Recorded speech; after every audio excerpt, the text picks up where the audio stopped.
وَلَا تَعْضُلُوهُنَّ لِتَذْهَبُوا بِبَعْضِ مَا آتَيْتُمُوهُنَّ إِلَّا أَن يَأْتِينَ بِفَاحِشَةٍ مُبَيِّنَةٍ، اور ایسا بھی نہ کرو کہ زبردستی ان کے حق مہر میں سے کچھ رکھ لو جو تم نے ان کو دیا، بجز اس کے کہ وہ کھلی بے حیائی کا ارتکاب کر لے۔ اب یہ ایڈریس ہو رہا ہے ان خاوندوں کے لیے جن کو اپنی بیویاں پسند نہیں ہیں اور اب ان بیویوں کو وہ طلاق دینا چاہتے ہیں، لیکن اگر بیوی کو طلاق دیں گے تو حق مہر بھی ادا کرنا پڑے گا۔ تو پھر اس وقت کیا کرتے تھے خاوند؟ بیویوں کے ساتھ بدسلوکی شروع کر دیتے تھے تاکہ وہ خود ہی طلاق لے کر بھاگ جائے، جب وہ خلا لیں گی تو پھر اس کو حق مہر نہیں دینا پڑے گا۔ تو اسلام نے اس کو بھی کنڈیم کیا۔ سورۃ النساء ہے یہ، نساء کا مطلب عورتیں، تو عورتوں کے حقوق جو میں نے شروع میں بتایا تھا سورۃ النساء کے تعارف میں، کہ اس سورت کے اندر جو معاشرے کے پسے ہوئے طبقے ہیں، غلام، عورتیں، لونڈیاں، ان کے حقوق کو اپ لفٹ کیا گیا ہے، اور مسلمانوں کے اندر یہ بات راسخ کی گئی ہے کہ ان کے ساتھ بھی انسانوں والا سلوک کرنا ہے۔ ہاں مگر اگر وہ واضح بے حیائی پر اتر آئیں پھر ان کے ساتھ زبردستی ہو سکتی ہے، ویسے نہیں کہ خام خواہ سالن میں نمک زیادہ پڑ گیا تو اس کی بنیاد پہ لڑائی کی اور اس کو مارنا شروع کیا اور آئے دن جھگڑے کرنے شروع کیے تاکہ خود ہی تنگ آ کر طلاق لے کر چلی جائے اور مجھے وہ مہر نہ ادا کرنا پڑے۔ لیکن ایک صورت پہ ہو سکتا ہے کہ وہ کھلی بے حیائی پہ اتر آئے۔ اس سے یہ بات پتہ چلی کہ اگر کسی کی عورت بے حیائی پر اتر آئے تو اس کو یہ اختیار ہے کہ زبردستی اس کو اس گناہ سے باز رکھے گا۔ مثال کے طور پر کسی کی بیوی بغیر پردے کے گھر سے باہر نکلتی ہے تو اس کو پوری کوشش کرنی چاہیے کہ اس معاملے میں وہ اس کے ساتھ زبردستی کرے، اخلاق کے ساتھ سمجھائے، پیار کے ساتھ سمجھائے، اور جب بالکل معاملہ جو ہے وہ ایکسٹریم پہ پہنچ جائے پھر زبردستی کرنے کی کوشش کرے۔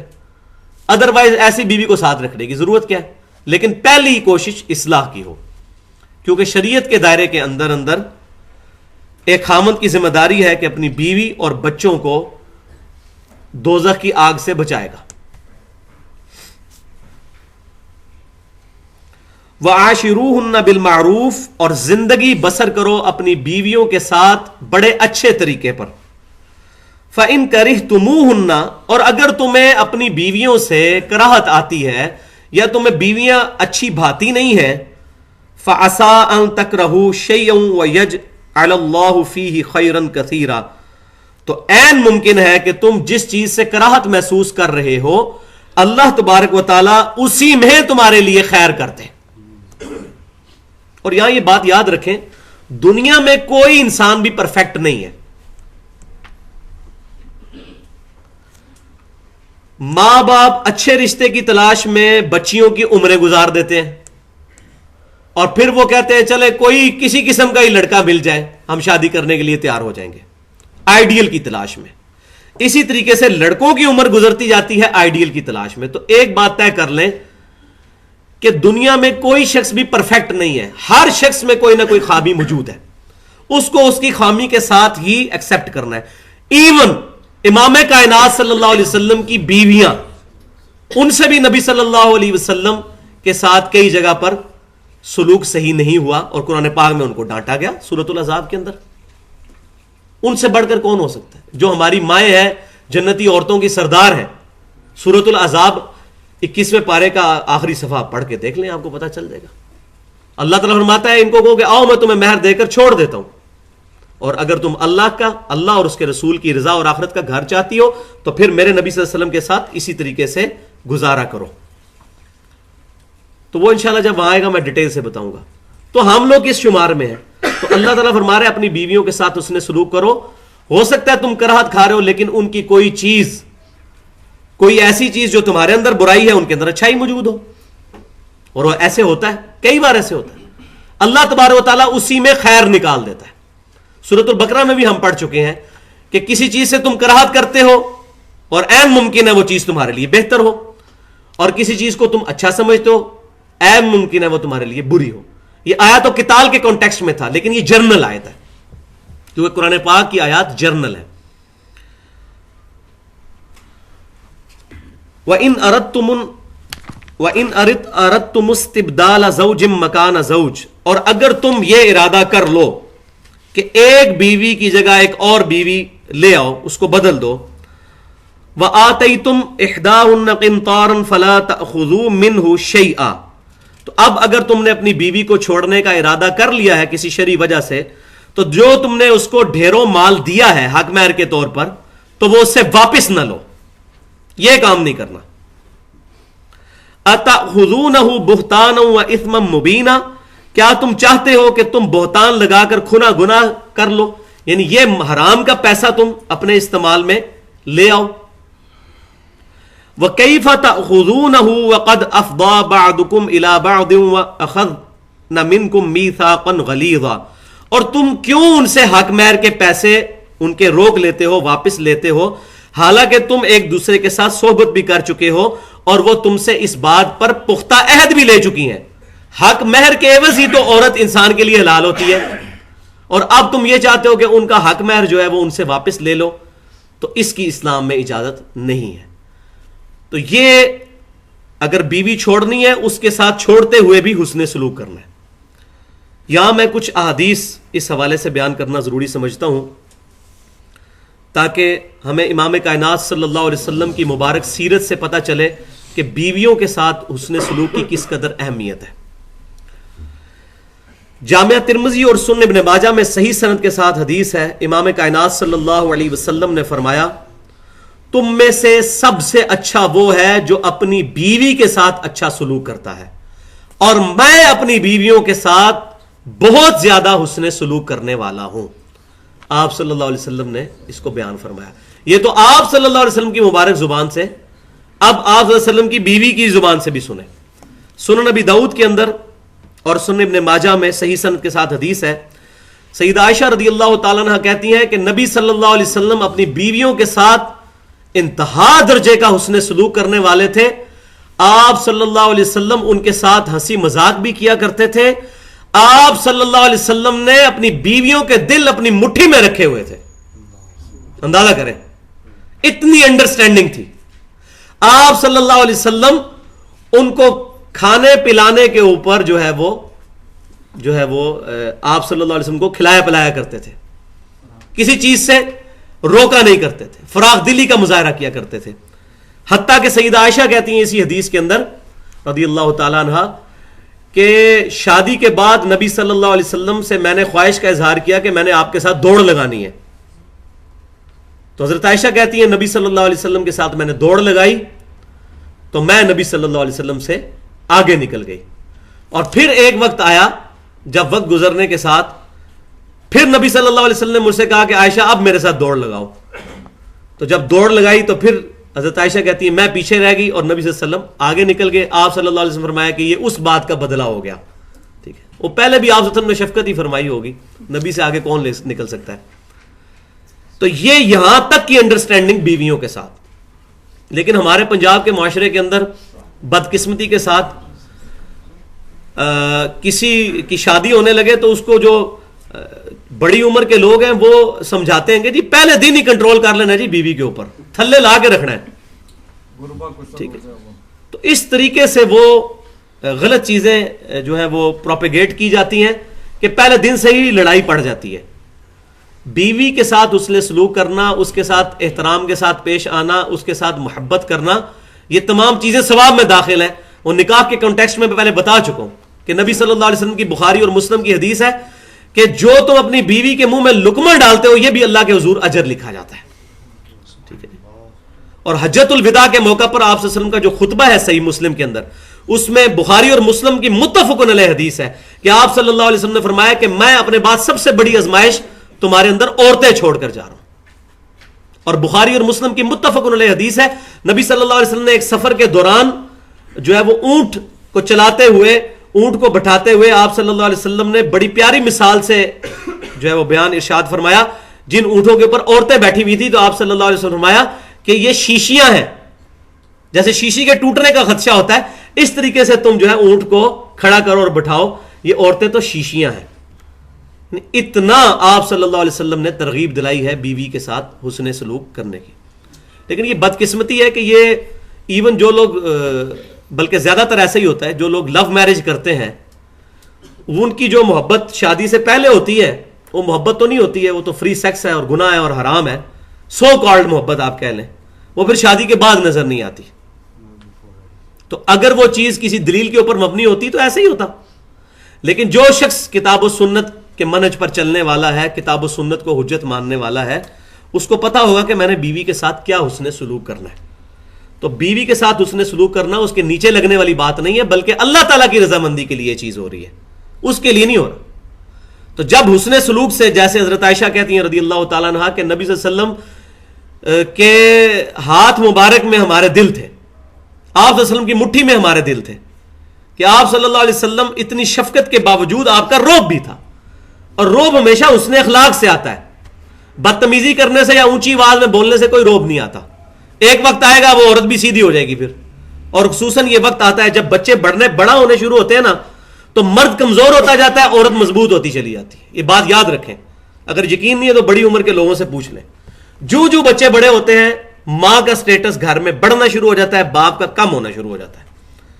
اور پھر اگر وہ بڑھاپے میں پہنچ کے بدلہ لینا شروع کر دے تو پھر آپ خود ہی اندازہ لگا لیں کہ کیا حالت بنے گی انسان کی. تو حسن سلوک کریں. تیسری حدیث صحیح مسلم میں ہے کہ امام کائنات صلی اللہ علیہ وسلم نے فرمایا کہ کوئی شخص اپنی بیوی کے ساتھ بغض نہ رکھے, کوئی مومن اپنی مومنہ کے ساتھ بغض نہ رکھے. یعنی اگر کوئی مومن ہوگا وہ اپنی بیوی کے ساتھ بغض نہیں رکھے گا, جس کو ہم کہتے ہیں وہ ویر ڈال لینا, کینہ رکھ لینا. بیوی تو اپنی چیز ہے, اپنی چیز کے ساتھ کون کینہ رکھتا ہے؟ کینہ تو دشمن کے ساتھ رکھا جاتا ہے. اسی طریقے سے تان و تشنی کرنا اپنوں کے ساتھ کون کرتا ہے؟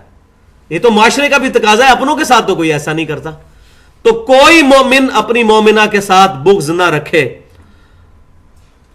اگر اس کی کوئی عادت ناپسند ہو تو اس میں کوئی ایسی عادت بھی ہوگی جو تمہیں پسند ہوگی.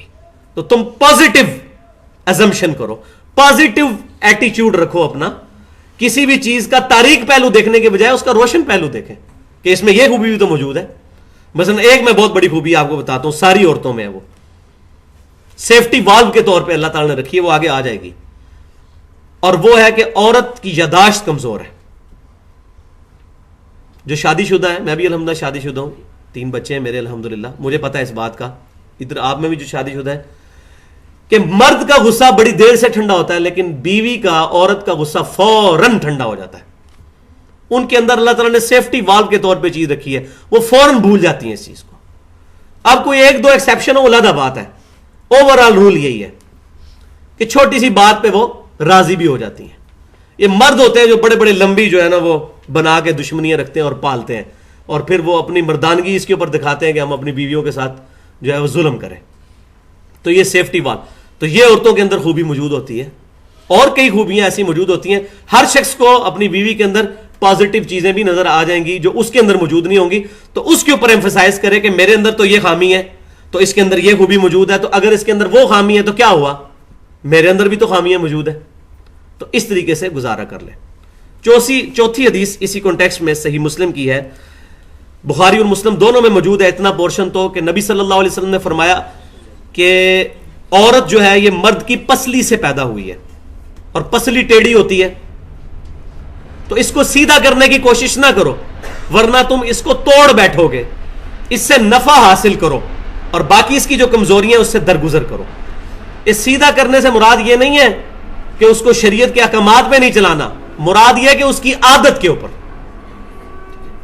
عادتیں بعض اوقات تبدیل کرنا بڑا مشکل ہو جاتا ہے, لیکن جو چیزیں شریعت کے دائرے میں ہیں وہ تو ہم نے کروانی ہے, اڈاپٹ کروانی ہے, اس کا تو اختیار ہے, وہ عادت میں تو داخل نہیں ہے. اب کوئی شخص کہتا ہے جی مجھے نماز پڑھنے کی عادت نہیں ہے, تو یہ جبلت میں چیز نہیں ہے. اسی بندے کو اگر کہا جائے نا, آج گورنمنٹ کی طرف سے اناؤنسمنٹ ہوئی ہے کہ جو شخص فجر کی نماز تکبیر اولیٰ سے پہلی صف میں پڑھے گا 5,000 روپے وظیفہ روزانہ کا فی نماز, تو آپ دیکھیں اس کی عادت کیسے ختم ہوتی ہے. اس کا مطلب ہے اس نے اڈاپٹ کی ہوئی ہے چیز, اس کی جبلت میں نہیں ہے, یہ اس نے خود اڈاپٹ کی ہوئی ہے. دوسری صف میں پڑھے 3,000 روپیہ, تیسری صف میں پڑھے تو 1,000 روپیہ, آپ کو پہلی صف میں جگہ نہیں ملے گی. وہی بندے جو کہ صبح 11 بجے اٹھتے ہیں وہ آپ کو تہجد کے وقت بھی مسجد میں نظر آئیں گے. اس کا کیا مطلب ہوا کہ یہ ہماری عادت نہیں ہے بلکہ اڈاپٹ کی ہوئی ہے ہم نے یہ برائی. تو اسی طریقے سے اگر بیوی یا بچے شریعت کی کسی حد کو توڑتے ہیں, وہاں یہ نہیں کہہ سکتے ان کی عادت ہے, ایسا نہیں ہے. اللہ تعالیٰ نے جو شریعت ہم پر نافذ کی اس کا اختیار بھی ہمیں دیا ہوا ہے. اگر ہمیں کہا ہے نا نماز پڑھو, نماز کا اختیار ہمیں دیا ہے, یہ ہمارے اختیار میں. جن چیزوں کا اللہ تعالیٰ نے ہم سے نہیں پوچھنا ان کا ہمیں اختیار نہیں دیا، وہ چیزیں تقدیر میں داخل ہیں. مثال کے طور پر تمہاری آنکھ کا کلر بلیو کیوں ہے اور تمہارا گرین کیوں ہے، یہ اللہ تعالیٰ نے نہیں پوچھنا. تمہارا ناک موٹا کیوں ہے، تمہارا پتلا کیوں ہے، تمہارا رنگ سفید کیوں ہے، کالا کیوں ہے، تمہارے ماں باپ یہ کیوں ہے، پنجابی کیوں ہے، پٹھان کیوں نہیں، یہ نہیں پوچھے گا اللہ تعالیٰ. یہ تمام چیزیں تقدیر میں داخل ہیں، ان کے بارے میں پوچھا بھی نہیں جانا. لیکن جن چیزوں کے بارے میں اکاؤنٹیبلٹی اور جواب دہی ہے وہ تمام کی تمام چیزیں اللہ نے ہمارے اختیار میں دی ہیں. لہٰذا ہم اہل سنت نہ تو قدریہ کے ساتھ ہیں نہ جبریہ کے ساتھ، ہم درمیان میں ہیں. کچھ چیزیں تقدیر میں ہیں اور کچھ چیزیں اللہ نے ہمارے اختیار میں دی ہیں. نہ مکمل طور پہ چیز تقدیر پہ پھینکی جا سکتی ہے اور نہ مکمل طور پہ انسان کے اپنے اختیار میں ہے. تو قدریہ اور جبریہ دو ایکسٹریمز پہ ہیں پینڈولم کی، اور اہل سنت کا منہج جو ہے، اسلام کا منہج جو ہے، وہ درمیان میں ہے، نہ قدریہ اور نہ جبریہ، درمیان میں. 5ویں حدیث اسی حوالے سے سنن ابی داؤد اور سنن ابن ماجہ میں حدیث ہے. نبی صلی اللہ علیہ وسلم نے فرمایا کہ اللہ تعالیٰ کو حلال چیزوں میں سب سے زیادہ ناپسند طلاق ہے. وَلِعَاذُ بِاللَّهِ تعالی. حلال ہے، جائز ہے، لیکن ناپسند ہے. اللہ چاہتا نہیں کہ ایسا ہو، کیونکہ تمدن کی جڑ کٹ جاتی ہے. جب میاں بیوی کا رشتہ ختم ہوگا تو بچوں کا پھر کیا بنے گا؟ وہ بچے کانفیڈنس کے ساتھ سکول اور کالج ہی نہیں جا سکتے کہ جن کے ماں باپ کے درمیان طلاق ہوئی ہو. آپ خود ذرا سوچیں نا، جن کے ماں باپ اکٹھے نہ رہتے ہوں، ان بچوں کا کتنا لیک آف کانفیڈنس ہوگا سکول اور کالج میں، جب باقی بچے آپس میں بات کرتے ہوں گے آج امی نے یہ کیا، آج ابو نے یہ کیا، تو وہ نہ امی کے ساتھ نہ ابو کے ساتھ، سسپینڈڈ فارم میں. تو حلال چیزوں میں سب سے ناپسند طلاق ہے. کوشش کرنی چاہیے کہ طلاق تک نوبت نہ آئے، ایشوز کو ریزالو کیا جائے، یہ آخری حل کے طور پر ہے. اور آخری حدیث اس کانٹیکسٹ میں صحیح مسلم میں موجود ہے، یہ بہت زبردست حدیث ہے. امام کائنات صلی اللہ علیہ وسلم فرماتے ہیں کہ شیطان نے اپنا تخت پانیوں پہ لگایا ہوا ہے. شیطان نے اپنا تخت پانیوں پہ لگایا ہوا ہے، اور وہاں آ کے اس کے چیلے اس کو بیان کرتے ہیں کہ آج ہم نے کون کون سا گناہ کروایا، کیونکہ شیطان کی بھی ضروریت بہت زیادہ ہے. صحیح مسلم میں حدیث ہے کہ جو بچہ پیدا ہوتا ہے ایک فرشتہ اس کے ساتھ لگ جاتا ہے اور ایک شیطان اس کے ساتھ لگ جاتا ہے. فرشتہ اس کو اچھائی کی طرف دعوت دیتا ہے، شیطان اس کو برائی کی طرف. دعوت، زبردستی نہیں. یہ نہیں ہوگا کہ مسجد میں نماز پڑھنے جا رہے ہیں تو وہ سامنے آ کے کھڑا ہو جائے میں تمہیں مسیت ہی نہیں وڑن دینا، ایسے کبھی نہیں ہوگا. دعوت. کیوں؟ اگر یہ ہو جائے تو اللہ تعالیٰ ظالم ٹھہرے گا، نعوذ باللہ. اللہ تعالیٰ ظالم نہیں ہے، عدل کرنے والا ہے. فرشتہ بھی دعوت دیتا ہے، اب ہمارے اختیار میں ہم اس دعوت کو قبول کریں یا نہ کریں. شیطان بھی دعوت دیتا ہے، زبردستی نہیں شیطان کر سکتا. وہ آئے گا سورہ ابراہیم میں چل کر کہ میرا کوئی زور نہیں تھا. قیامت والے دن وہ کہے گا کہ انسان پہ میرا کوئی زور نہیں تھا، میں تو اس کو صرف دعوت دیتا تھا، اور دعوت تو اس کو مؤذن بھی دے رہا ہوتا تھا، حی علی الصلاح حی علی الفلاح. یہ اس نے خود چوائس کیا. ویسے ہمیں خود بھی پتا ہے کسی کو کیا دھوکہ دینا ہے، یہ تو فراڈ کر رہے ہوتے ہیں جی، اور تک کو جی شیطان نہیں یہ کرن دینا، حالانکہ خود پتا ہوتا ہے. اسی کو یہ بتایا جائے نا گورنمنٹ کی طرف سے وظیفہ ہے فجر کی نماز کے اوپر 5,000 روپیہ تکبیر اللہ کے ساتھ، تو شیطان کیا 1 کروڑ شیطان بھی آ جائے کچھ نہیں کر سکتا اس کا. پوری شیطانوں کی فوج بھی آ جائے تو کچھ نہیں کر سکتی. کیوں؟ کہ دنیا کا نفع نقد ہے، آخرت ادھار ہے. اور انسان کی یہ ایک نیچر ہے کہ وہ نقد کی طرف جھکتا ہے، ادھار کی طرف اس کا دھیان ہی نہیں جاتا. اے جہاں میٹھا اگلا کس نے ڈٹھا، وہ یہ کہہ کے جان چھڑا لیتا ہے. تو اللہ تبارک و تعالیٰ نے آپ صلی اللہ علیہ وسلم کے ذریعے یہ بات ارشاد فرمائی کہ شیطان کا تخت پانیوں پہ ہے. صحیح مسلم میں حدیث ہے. وہاں اس کے چیلے آ کے اس کو بتاتے ہیں، ایک کہتا ہے میں نے زنا کروایا، دوسرا کہتا ہے میں نے چوری کروائی، تیسرا کچھ کہتا ہے. وہ سب کو اپریشیٹ کرتا ہے. پھر ایک چیلا اس کو آ کے کہتا ہے آج میں نے میاں بیوی کے درمیان لڑائی کرا کے علیحدگی کروا دی ہے. اس کو وہ جفی ڈال کے ملتا ہے، پھر معانقہ کرتا ہے. وہ کہتا ہے تو نے اصل کام کیا ہے، کیونکہ تمدن کی جڑ کٹ جائے گی، بچے خراب ہو جائیں گے. وہ بچے پھر معاشرے کے لیے ناسور بن جائیں گے. جن کے اوپر ماں باپ کا سایہ نہیں ہوگا وہ پھر بیرا روی کا شکار ہوں گے.